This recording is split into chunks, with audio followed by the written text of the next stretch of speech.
Morning students, आज मैं आपको लोकवित्त पब्लिक फाइनेंस के बारे में बताऊंगी कि लोकवित्त क्या होता है, जिसे हम सार्वजनिक वित्त भी बोलते हैं।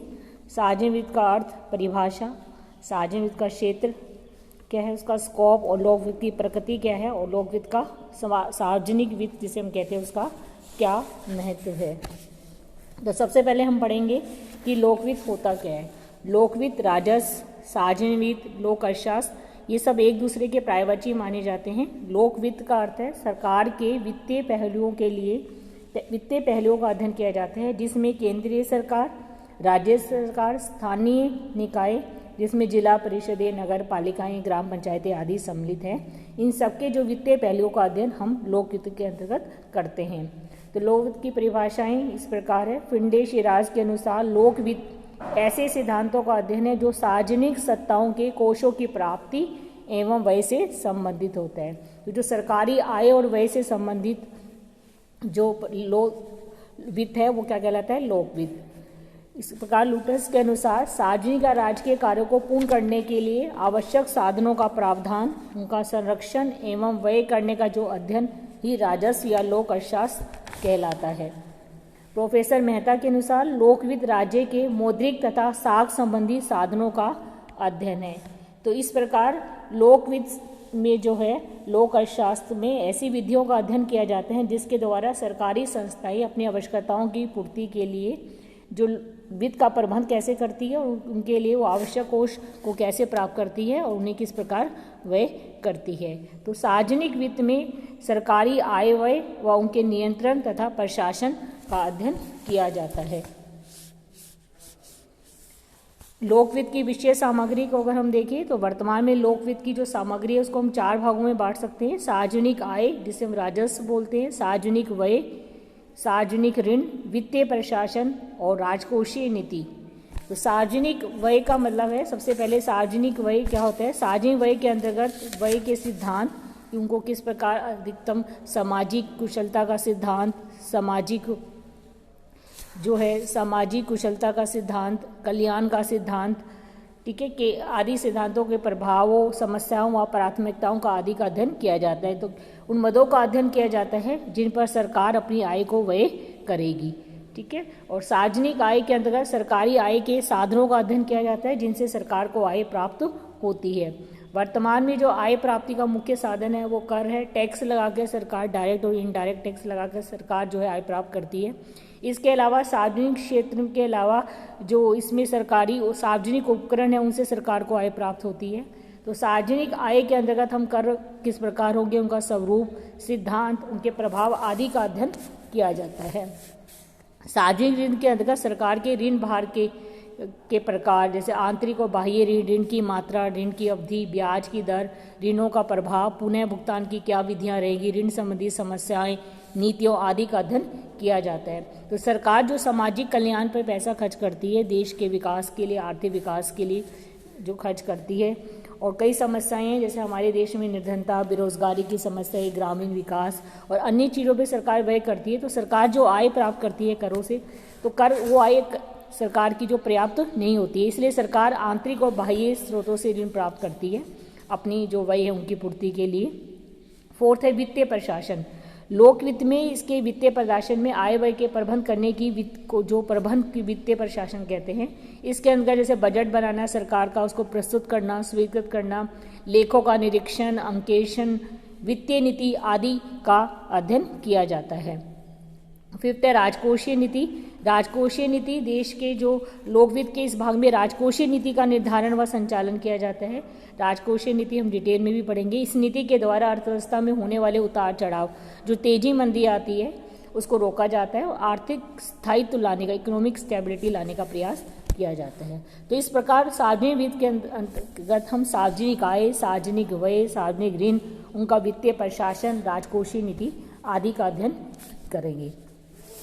नेक्स्ट है सार्वजनिक वित्त की प्रकृति, कि सार्वजनिक वित्त जो है वो क्या है, ठीक है। तो सार्वजनिक वित्त की प्रकृति, सार्वजनिक वित्त विज्ञान और कला है, इसको हम दोनों ही मानते हैं। सार्वजनिक, जिस प्रकार विज्ञान में किसी भी विषय का क्रमबद्ध अध्ययन किया जाता है, उसी प्रकार लोक वित्त में भी सार्वजनिक आय, सार्वजनिक व्यय, सार्वजनिक ऋण का सुव्यवस्थित व क्रमबद्ध अध्ययन किया जाता है।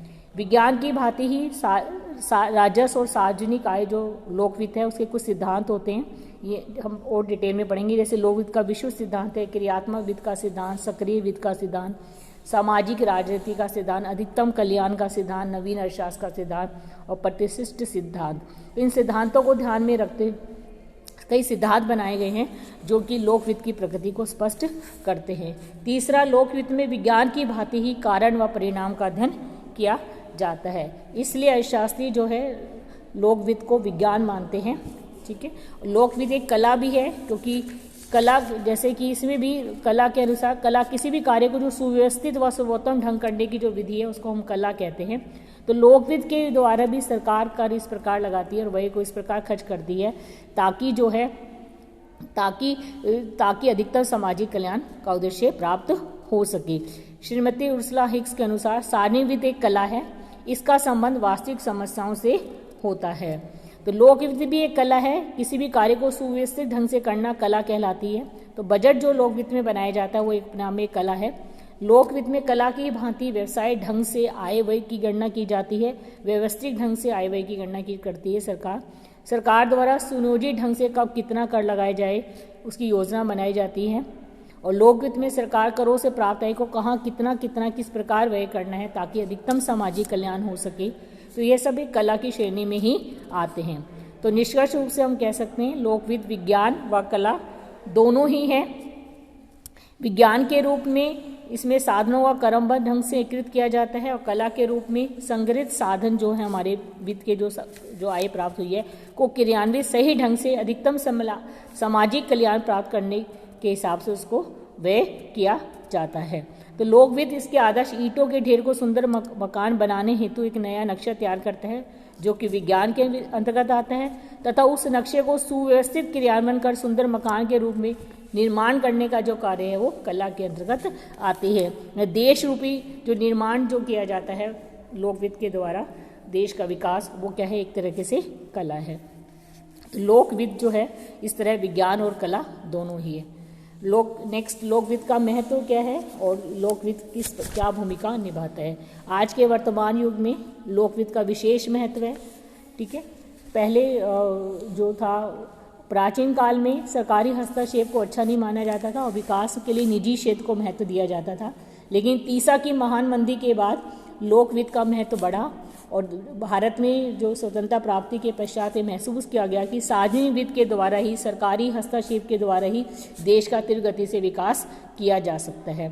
तो सरकार के द्वारा शिक्षा, स्वास्थ्य, बेरोजगारी, वृद्धावस्था पेंशन आदि सामाजिक कल्याण कार्य बड़े पैमाने पर किए जाते हैं और उन पर खर्च भी किया जा रहा है आजकल। इसके अलावा सरकार देश के आधारभूत संरचना में भी विनियोग करके महत्वपूर्ण भूमिका निभाती है।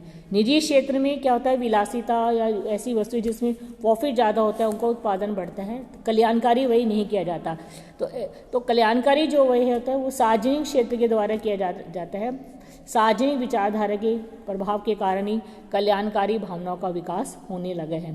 तो आज जो है विकासशील देशों में उनके चहुमुखी विकास के लिए सरकारी हस्तक्षेप आवश्यक हो गया है और सरकार जो है उसमें महत्वपूर्ण भूमिका भी निभा रही है। तो किसी भी देश में लोक वित्त का क्या महत्व है इसको हम इस प्रकार इन निम्न बिंदुओं से स्पष्ट कर सकते हैं। तो अधिकतम सामाजिक कल्याण संबंधी कार्यों को करना, वर्तमान सरकार अधिकतम सामाजिक कल्याण करने का दायित्व निरंतर बढ़ता जा रहा है, जिसको पूरा करने के लिए वित्त की आवश्यकता होती है और वित्त की सरकार विभिन्न साधनों से जुटाती है तथा व्यय को विभिन्न कल्याणकारी योजनाओं को पूरा किया जाता है, जैसे छात्रवृत्ति है, पेंशन है, बेरोजगारी भत्ता है, रोजगार बढ़ाना आदि पर सरकार व्यय करती है। शिक्षा, स्वास्थ्य सब पे सरकार व्यय करती है। तो आर्थिक नियोजन में महत्व प्रत्येक देश की अर्थव्यवस्था में आर्थिक नियोजन को अपनाया जा रहा है और किसी भी देश की अर्थव्यवस्था नियोजन की सफलता सार्वजनिक वित्त पर निर्भर करती है, क्योंकि इसके अंदर राजकोषीय निधि का निर्धारण कर आय प्राप्त की जाती है तथा उस आय को लोगों के विकास पर और देश के विकास पर खर्च किया जाता है। भारत में 12 पंचवर्षीय योजनाओं का निर्माण कर देश का विकास अभी तक 12 पंचवर्षीय योजनाओं का निर्माण किया जा चुका है और देश निरंतर विकास की ओर अग्रसर है। तो सरकार की लोक वित्तीय नीति पर ही देश का विकास निर्भर करता है। पूंजी निर्माण में भी लोक वित्त महत्वपूर्ण है। लोक वित्त की उचित नीति ही अधिकारी जो है पूंजी विनियोजन को प्रोत्साहित करती है। जब अधिकाधिक पूंजी विनियोग को प्रोत्साहित करती है। अल्पविकसित देशों में पूंजी की समस्या हमेशा बनी रहती है, तो सरकार सार्वजनिक वित्त के द्वारा प्रोत्साहन देती है। करों में छूट देना, जैसे दीर्घकालीन बचत करना, और आयकर से मुक्त, अगर नई कंपनियों के अंशों में अगर नई कंपनियां हैं उनको उनकी इनकम को कुछ वर्षों तक आय से मुक्त रखा जाता है ताकि लोग उसमें निवेश करें और नई नई कंपनियों की स्थापना हो, देश में रोजगार बढ़े। तो एक सही राजकोषीय नीति के द्वारा ही पूंजी विनियोग को प्रोत्साहन किया जा रहा है। तो सार्वजनिक पॉलिसी के जो उद्देश्य है ना, जो सार्वजनिक नीति है, जो देश की फिस्कल पॉलिसी है, उसके जो उद्देश्य है वही जो है लोकवित्त के उद्देश्य है। मतलब सरकार अपनी सार्वजनिक नीति के द्वारा लोकवित्त का जो प्रबंधन करती है। फोर्थ, आर्थिक विषमता में कमी। किसी देश की अर्थव्यवस्था में आर्थिक विषमता को कम करना महत्वपूर्ण कार्य है।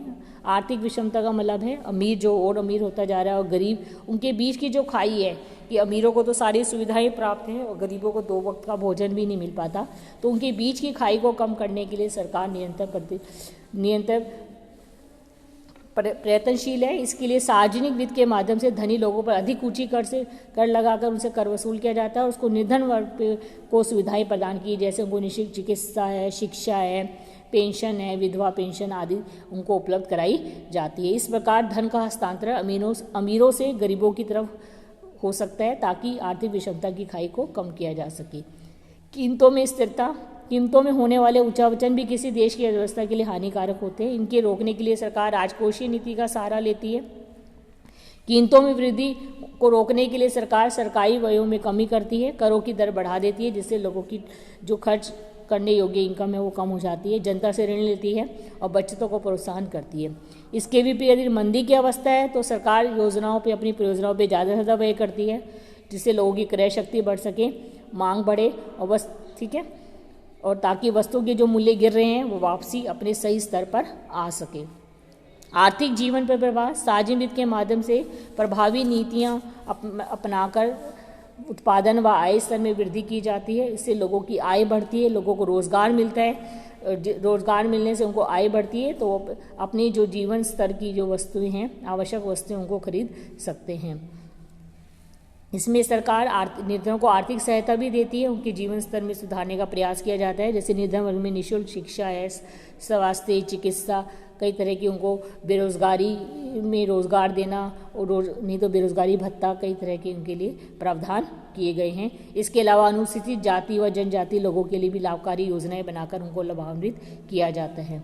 औद्योगिक विकास। सरकारी वित्त के माध्यम से देश का औद्योगिक विकास की नीति को भी गति दी जा सकती है। सरकार द्वारा देश में उत्पादन बढ़ाने व पिछड़े क्षेत्रों में औद्योगिक विकास करने के लिए अनेक प्रकार की रियायतें दी जाती है, योजनाएं बनाई जाती है। हानिकारक वस्तुओं का उत्पादन कम करने के लिए उन पे ऊंची दर से टैक्स लगाया जाता है, जबकि लघु और कुटीर उद्योगों को प्रोत्साहन देने के लिए उनको करों में छूट दी जाती है, उनको कई तरह की सब्सिडी दी जा रही है। सरकार द्वारा निजी क्षेत्र में भी उद्योगों की स्थापना करने के लिए कई तरह की उनको छूटें दी जा रही है ताकि औद्योगिकरण को प्रोत्साहन हो, और यह लोकवित्त के द्वारा ही संभव हो सकता है। रोजगारों के अवसरों में वृद्धि होती है। अधिकाधिक रोजगारों के अवसरों में वृद्धि हो सके, इसके लिए जो श्रम प्रधान टेक्निक्स हैं, जो श्रम शक्ति की जिसमें ज़्यादा आवश्यकता होती है, लेबर इंटेंसिव जो इंडस्ट्रीज़ हैं, उनको अनेक प्रकार की जैसे लघु कुटीर उद्योग है उनको छूट दी जाती है, जो कि हाथों से जहाँ कार्य होता है ताकि रोजगार बढ़ सके। मंदी काल में रोजगार के अवसर बढ़ाने के लिए सरकार निर्माण कार्यों को बढ़ावा देती है और नए नए उद्योगों की स्थापना हेतु लघु व कुटीर उद्योगों को, जैसे मैंने आपको अभी बताया, कि छूट प्रदान करती है। इसके लिए उनको कम ब्याज दर पर ऋण दिया जाता है आदि। राष्ट्रीय आय में वृद्धि। लोक वित्त के माध्यम से सरकार आय व्यय में वृद्धि करती है, जिससे राष्ट्रीय आय भी बढ़ती है। योजनाओं पे खर्च किया जाता है, उसमें विनियोग किया जाता है, जिससे लोगों की आय बढ़ती है, प्रति व्यक्ति आय बढ़ती है। बचत करते हैं, बचत को फिर वो बैंकों में जमा करा के विनियोग किया जाता है, पूंजी निर्माण बढ़ता है और उससे फिर देश का विकास होता है। इस प्रकार राष्ट्रीय आय में वृद्धि होती है। और सार्वजनिक और लोक वित्त का जो राजनीतिक महत्व भी है, ठीक है, जो राजनीतिक पार्टियां जो भी चुनावों में घोषणा पत्रों में जो भी घोषणाएं करती हैं, उनको जो योजनाएं वो लागू है वो सरकार जो है राजस्व के माध्यम से ही, सरकारी नीतियों के माध्यम से ही, वित्त के माध्यम से ही पूरा करती है, और जो विकास कार्यों को जो उसने घोषणाएं की है उनको पूरा करती है। तो इस प्रकार किसी भी देश की अर्थव्यवस्था में लोक वित्त महत्वपूर्ण है। इसके अभाव में देश की अर्थव्यवस्था अनेक प्रकार की कठिनाइयों से घिर जाती है। वहाँ पर कई तरह की समस्याएं जैसे बेरोजगारी की समस्या, आर्थिक विषमताएं देखने को मिलती है। और अतः एक देश के सुदृढ़ व सुनियोजित विकास के लिए, देश के आर्थिक स्थिर विकास के लिए तीव्रगति से सुदृढ़ व सुनियोजित राजस्व नीति, राजकोषीय नीति किसी भी अर्थव्यवस्था में विकास को गति प्रदान कर सकती है। Thank you.